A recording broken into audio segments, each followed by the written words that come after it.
Good evening. This is All India Radio and I'm Sanjay Mattu with the news at 9.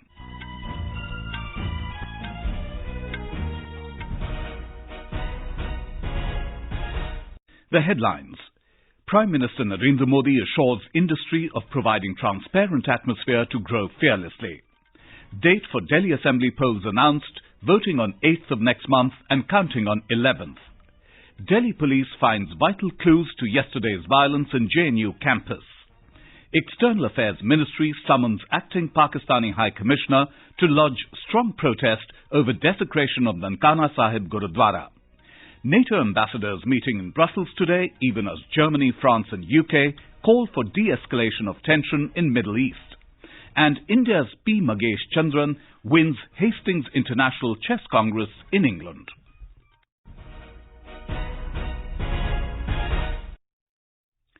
Prime Minister Narendra Modi today said that action against a few corrupt entities should not be seen as a government crackdown on the corporate sector.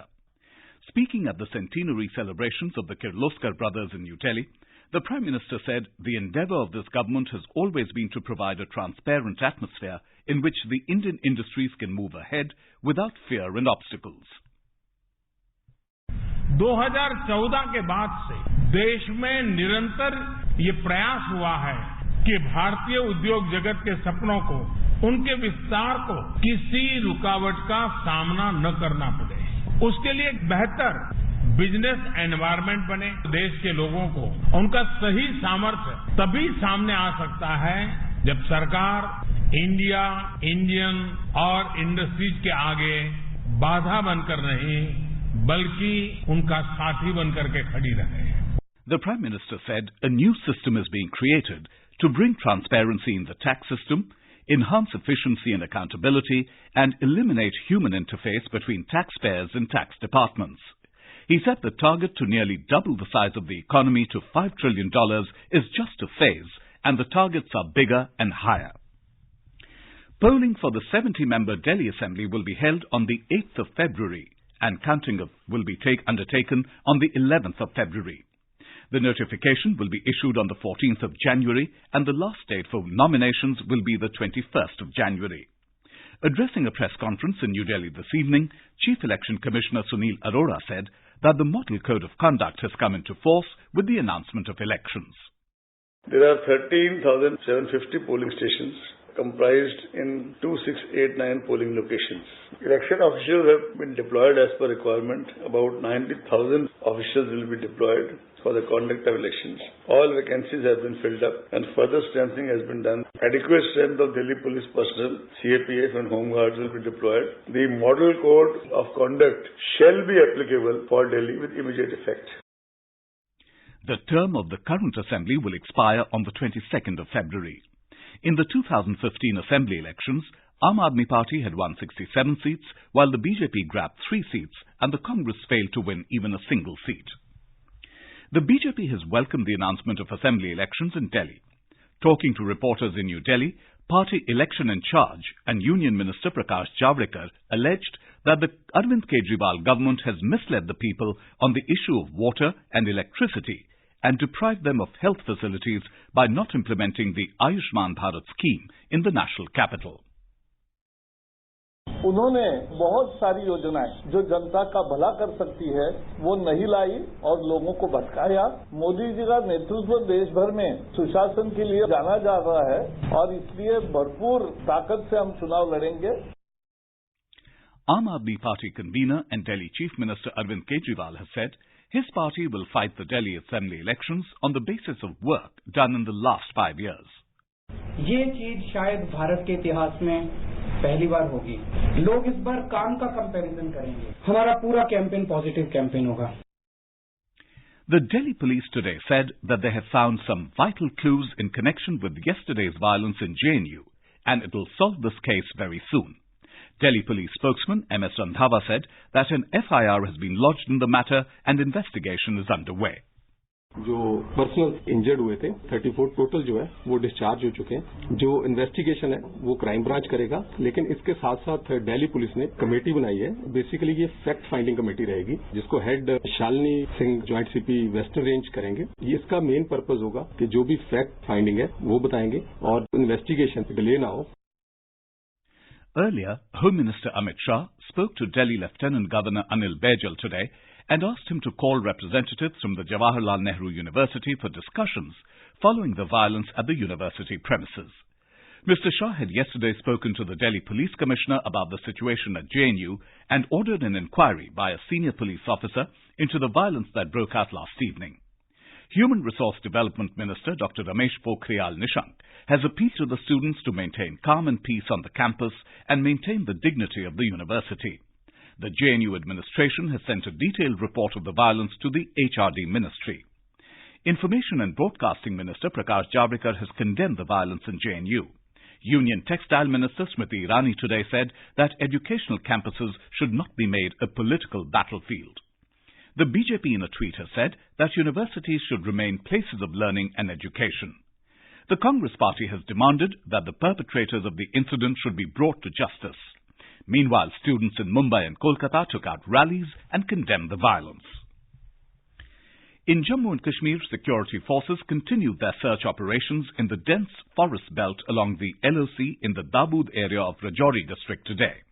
The search operation was launched after the killing of 2 army soldiers last week in a gun battle with heavily armed Pakistani infiltrators. The terrorists were intercepted in the Khari Trayat forest while trying to sneak into India from Pakistan-occupied Kashmir. The search operation was on when reports last came in.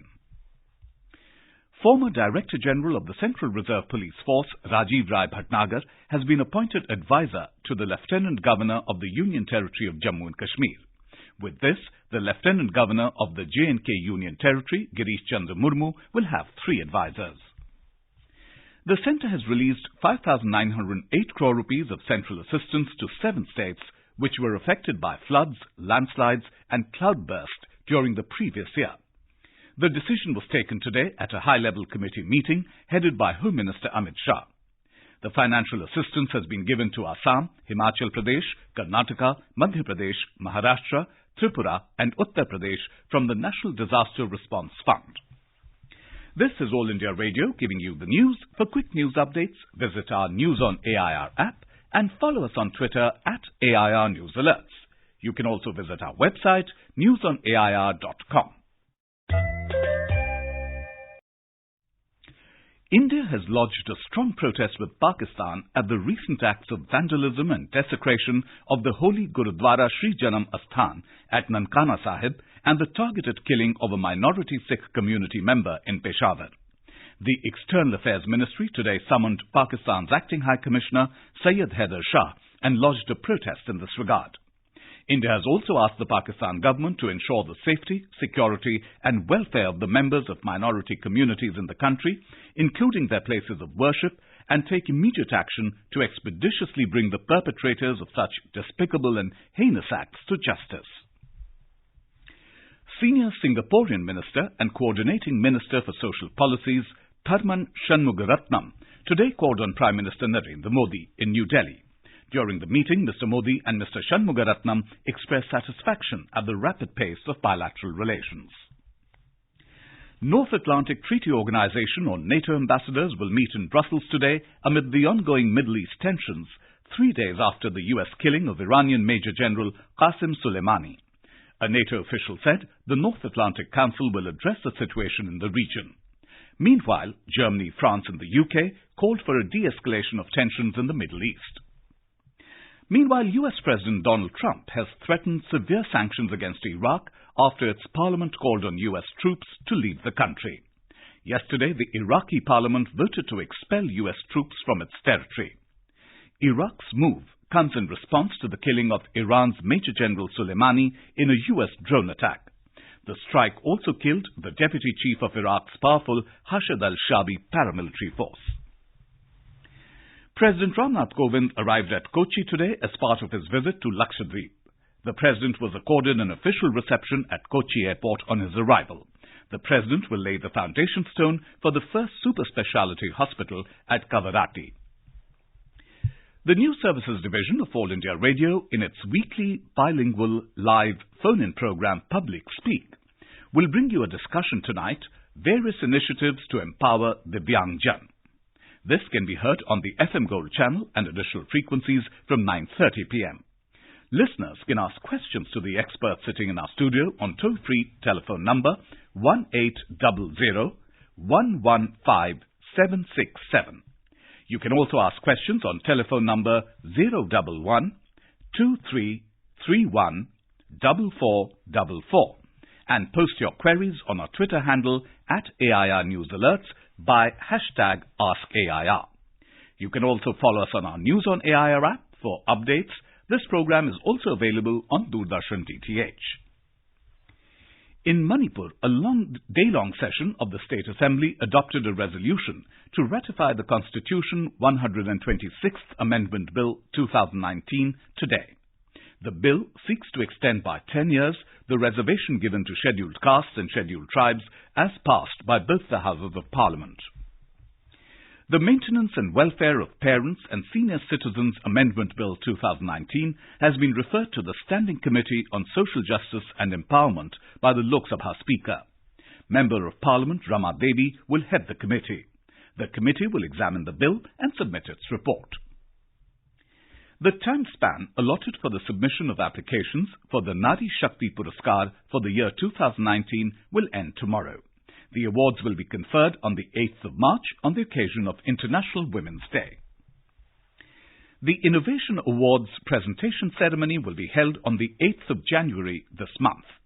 These awards will be conferred at the 12th edition of the Global Intellectual Property Convention in New Delhi.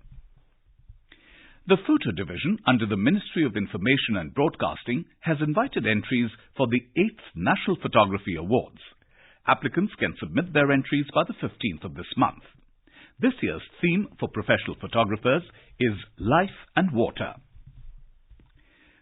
A total of 2,155 NCC cadets, including 710 girl cadets from all states and union territories, are participating in the Republic Day camp this year.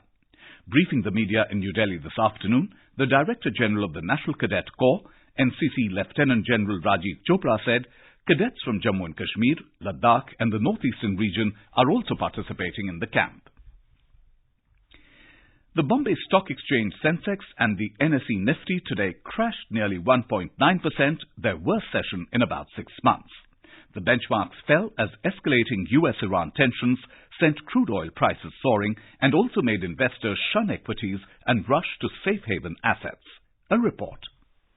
At the closing bell, the 30-share Sensex was at 40,677, down 788 points, the biggest single-day drop since July 8th. Similarly, the 50-scrip NSE Nifty closed at 11,993, falling by 234 points. The rupee depreciated by 13 paise to close at 71 rupees and 93 paise against the US dollar. Gold prices in the national capital today hit an all-time high level and zoomed 720 rupees to 41,730 rupees per 10 grams.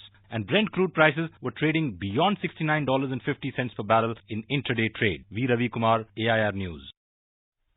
On to sports news now. India's P. Magesh Chandran has won the 95th edition of the prestigious Hastings International Chess Congress at Hastings in England.